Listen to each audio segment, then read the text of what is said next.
سلامونه او نیکې هیلې ټولو افغانانو ورونو ته ډیره مهمه ویډیو ده د طارق جمیل په باره کې، کوم چې د پنجاب د ریوند یو ملا دی او موږ او تاسې دا 40 کاله د وغولولو، څنګه چې 20 کاله موږ او تاسې هلته یو انګریز امام په کابل کې هغه وغولولو او 20 کاله ورپسې مونځونه وکړه.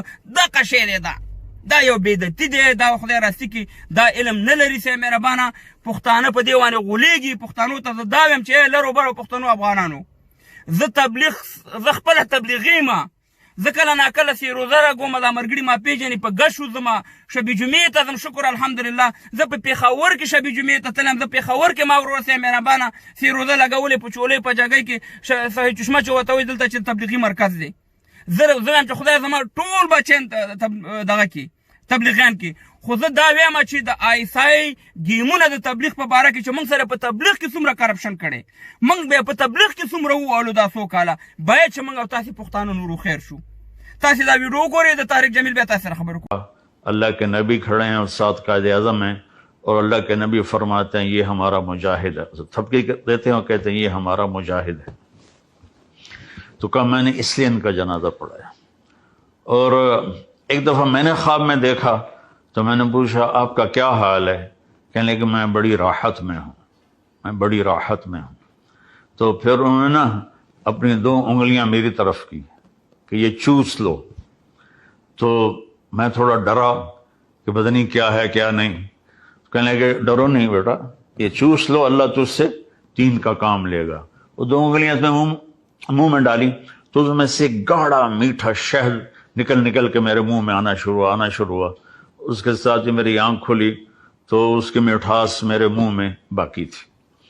تو ان کو مہلت نہ ملی. پہلے تاسې واورېده افغانانو پښتنو ورونو، ما نه په دې ویډیو نه خفه کېږئ، ځکه زه تاسو ته اصلي د دې پنجاب او د دې طارق جمیل مخ یم.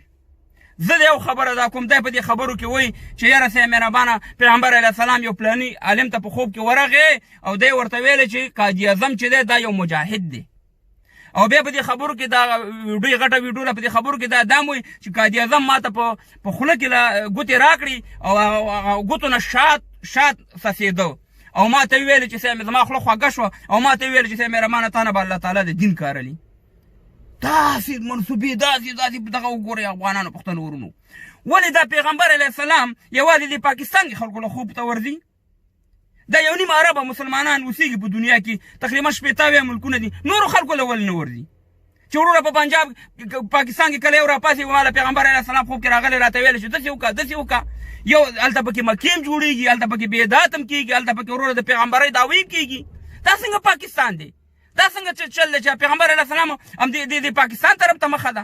زه وایم چې خدای نه خسته، خدای نه توبه، خدایه توبه استغفر الله، چې زه وایم چې دا دعوه ونه کړي چې دا قاضي اعظم چې دی داسې مهربانه پیغمبر تېر شوی، دا دعوه اخره کې ونه کړي. او افغانانو پښتنو ورونو، زه تاسې ته وایم افغانانو پښتنو ورونو ټولو ته وایم که په لر کې هستئ که په بر کې ما نه به خفه کېږئ نه، مخکې ما دا ویلي، د احترام لرم، ما خپل وضاحت وکړ دې ویډیو کې. دا تبلیغي مرکز د چیش دپاره په لاهور کې جوړ شوی. 95% پښتانه چې دي هغه تبلیغ ته دي او صاحب مهربانه ریوند ته رواني. ولې دا په پېښور کې نه دی جوړ شوی؟ ځکه چې د دې ټول آمدني چې ده، د دې ټول انکم چې دی هغه پنجاب ته روان دی. تبلیغ زه کوم رمضان جانې وایي پټان جانې، تبلیغ زه کوم، منځونه زه کوم، سیروزوی زه لګوم، چیلې زه لګوم، او آمدني چې ده صاحب مهربانه پنجاب ته روانه ده.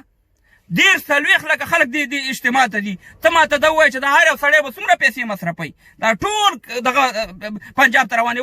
ولې دغه په دغه کې نه جوړئ، پېښور کې نه جوړئ؟ ولې نه جوړئ؟ څه وجه ده چې د دې ځای نه ما بستر اچولي ده، بس په سر ناست یم او لاهور ته منډې وام.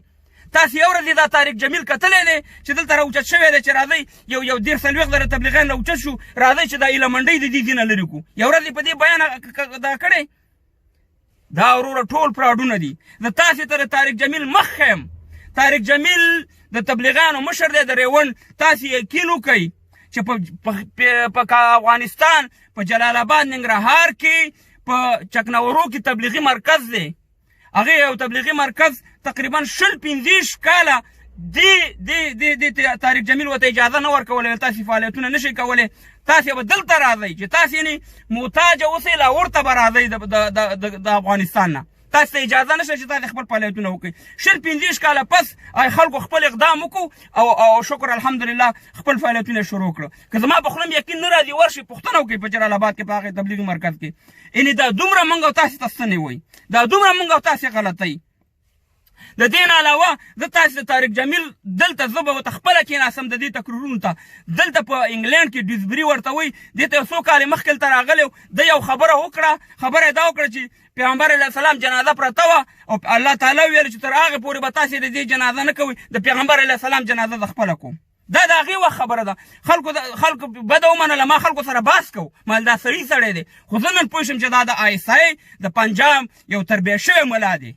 او د تاسو ته دا خبرم کوم چې دلته سید انور راغلی و په لیډ اسلامي دغه چې دی سنټر دغه ادرس هم دله درکړم، دې تقریر کو تقریر او ویې ویل چې پښتانه په دین کې ډېر تکړه دي خو د دماغونه خلاص دي. نو دلته ورپسې یو پښتون ورچه شو چې دا ته څه شی وې؟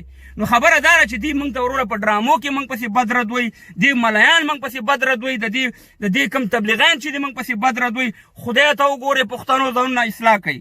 دا تبلیغي مرکز هم دلته په پېښور کې جوړ کړئ چې خپل پښتانه ورونه په کار روزګار وانه شي، خپل پښتانه ورونو ته یو د روزګار مخه جوړه شي. تاسې مو یو بېسري هغسې ډزله منډې وښئ وروره لاهور ته اجتماع ته، دلته یې ولې نه جوړوئ؟ خپلو ځایونو کې جوړ کړي. دا ټولې منصوبې دي په تاسې باندې دا کېږي. نو خبره دا ده چې طارق جمیل عالم نه دی. طارق جمیل اکثر له د اسلام نه بار خبرې کوي، د ځانه خبرې کوي، ډېر تقریرونه شته دی. ما نه په دې ویډیو نه خفه کېږي زما تبلیغیان ورونو چې خفه شئ. خبره دا ده چې طارق جمیل مخ چې دی دا د ISI د پنجاب د ادارې نه دا تربیه شوی سړی دی. دا 40 یا 45 کال یې موږ او تاسې وغولولو او نتیجه یې دا ده چې صاحب مهربانه ده وروره څوک چې د پیغمبر علیه السلام پسې دروغ وایي د ټول نه هغه توهین هغه کوي او هغه جهنمي دی. څومره دا پنجابیان راپاسېږي پیغمبر علیه السلام پسې دروغ وایي، نو دا ټول خو توهین کوي. دغه ټول خو ورور صاحب تاسې چې بله ورځ هلته په پېښور کې یو سړی مړ کړو عقیدیني، نو دې خو هم دروغ وایي. د دې په باره کې تاسې څه بیا وایي؟ دا خبرې که رښتیا وي خو علما دې وضاحت ورکړي. دا ټول دروغ درب دي. دا یو منصوبې سره موږ او تاسې صاحب مهربانه په دغه باندې باید ونه غولېږو. تبلیغي مرکز موږ او تاسې په پېښور کې غواړو.